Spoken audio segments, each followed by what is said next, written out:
en tant que journaliste, ensuite en tant que président de la commission de la carte nationale de presse. En tant que journaliste, je devrais me féliciter de cette rencontre pour la bonne et simple raison que c'est la première fois que j'assiste à une rencontre pareille.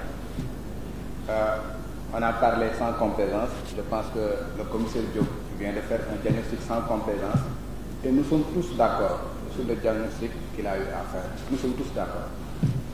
Et cette année, c'est la deuxième fois que je participe à une rencontre de cette envergure. La première rencontre, c'était les assises de la justice. Lors de ces assises, j'ai participé à ces assises. Il y avait des détenus qui étaient là et qui parlaient de leur expérience devant des magistrats qui étaient là et qui écoutaient. Des fois, ça volait haut, des fois, ça volait bas. Mais ils étaient là, stoïques, ils écoutaient. Mais au bout du compte, les gens se sont rendus compte qu'il y avait des choses à changer et il y a des propositions qui ont été faites.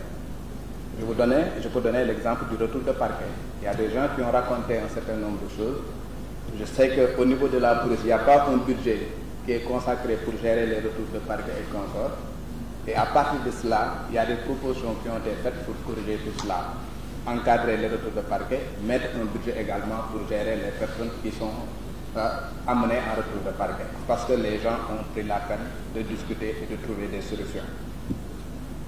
La deuxième rencontre, c'est celle-là.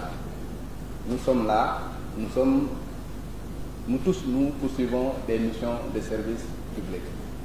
Et je pense que nous avons plus de points de convergence que de points de divergence. Je le dis parce que quand on prend même la Constitution, l'article 7 dit que les populations sénégalaises ont droit à la sécurité, ont le droit à leur intégrité corporelle. Et ce travail-là, ça vous incombe, vous, forces de défense et de sécurité.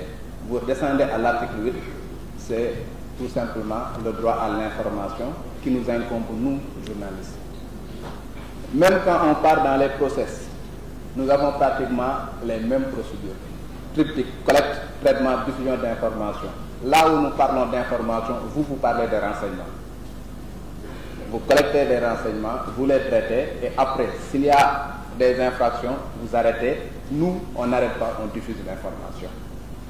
À part de ce moment-là, je trouve quand même que nous pouvons trouver des plages de convergence pour discuter ensemble, trouver des solutions ensemble pour le bien de la population sénégalaise. Parce qu'encore une fois, vous travaillez pour la population sénégalaise, nous aussi, nous devons travailler pour cette population sénégalaise, nous travaillons pour cette population sénégalaise. Mais le diagnostic que le commissaire Diop a fait, c'est un diagnostic correct et je trouve que les solutions se trouvent exactement dans les propositions qu'il a eu à faire. Ibrahim Lissafay l'a dit tout à l'heure. J'ai fait 25 ans dans la presse comme lui, nous n'avons jamais eu de problème avec la police. Vous savez pourquoi? Parce que, bon, pour mon cas, j'ai la chance d'avoir des frères qui sont militaires ou bien qui sont des sapeurs-pompiers, donc je connais la spécificité de leur métier. La deuxième chose, c'est que nous avons eu la chance également de participer à des sessions de formation organisées par la DIRPA. Et à partir de ce moment-là, nous avons compris un certain nombre de choses. Les grades et les appellations, nous connaissons. On nous a mis dans des dispositifs. Nous savons ce que c'est progresser par perroquet ou bien je ne sais quoi là. Perroquet ou je ne sais quoi là, j'ai oublié. Ça nous permet tout simplement de comprendre comment vous fonctionnez, comment vous mettez vos dispositifs et comment nous mouvoir par rapport à votre dispositif. Et je pense que vous avez une école de formation, une école de prise et de formation continue. Pour moi, c'est un appel. Il faut intégrer tout simplement les journalistes pour les former, pour leur permettre de comprendre un certain nombre de choses, pour leur permettre de comprendre l'aspect de votre métier. À partir de ce moment-là, je dis pas qu'il y aura plus de conflits, mais on va amondir un tout petit peu les conflits parce qu'on connaîtra votre métier et vous connaîtrez également l'aspect de notre métier. Ça, c'est la première chose. La deuxième chose, c'est, on a parlé de l'identification des journalistes. Nous avons une loi. Vous appliquez le code pénal, vous appliquez le code de procédure pénale, mais vous n'appliquez pas le code de la presse.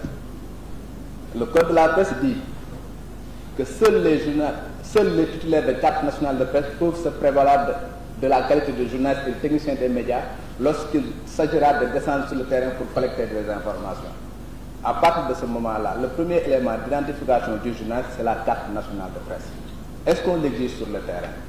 Est-ce que la personne qui est titulaire d'une carte nationale de presse, à partir de ce moment-là, il pourra bénéficier d'un certain nombre de choses prévues par la loi?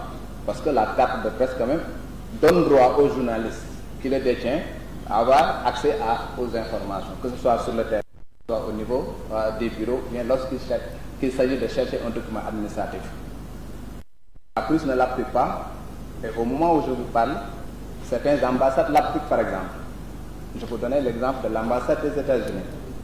Depuis que nous avons eu à organiser des sessions avec eux, ils nous ont dit que ça c'est une aubaine pour nous. Parce qu'à l'époque, à un moment donné, on ne pouvait pas identifier qui était journaliste ou qui n'était pas, parce que nous avions des cartes maison, nous avions des cartes de la RTS, du Soleil, on ne peut pas faire la différence. Alors que nous savons tous que pour confectionner une carte, c'est très facile. Vous avez le logo qui est téléchargeable sur le net, vous allez n'importe quel infographe a la possibilité de confectionner une carte maison, mais la carte nationale de presse est une carte assez sécurisée. Lorsque nous avons eu à travailler avec l'ambassade des États-Unis, depuis 2021, lorsqu'un journaliste vient pour chercher un visa en tant que journaliste, on ne demande que sa carte nationale de presse et non plus la carte maison. Ils ont réglé un problème et je pense que vous aussi, au niveau de la presse, vous avez la possibilité de vous inspirer de cela pour régler un certain nombre de choses. Vous allez respecter d'abord la loi parce que le code de la presse est une loi quand même. Vous allez respecter la loi comme vous respectez le code pénal et le code de procédure pénale. L'autre chose, c'est il faut... Bon, non, en fait, je termine quand même pour dire quand même que à un moment donné, il faut quand même proscrire un certain nombre de langages, hein, parce qu'on l'a dit. Des fois, les policiers sont assez violents dans leurs propos. Par exemple, les termes dégage, c'est rien pour un policier, hein, dégage, c'est rien pour un policier. Mais ça peut être quelque chose pour un civil qui ne comprend vraiment pas la spécificité de votre... Bon, il y a même certains qui ajoutent dégage minable. Et ça, je pense qu'il ne faut pas que vous soyez un peu votre langage par rapport à ça. Je vous remercie.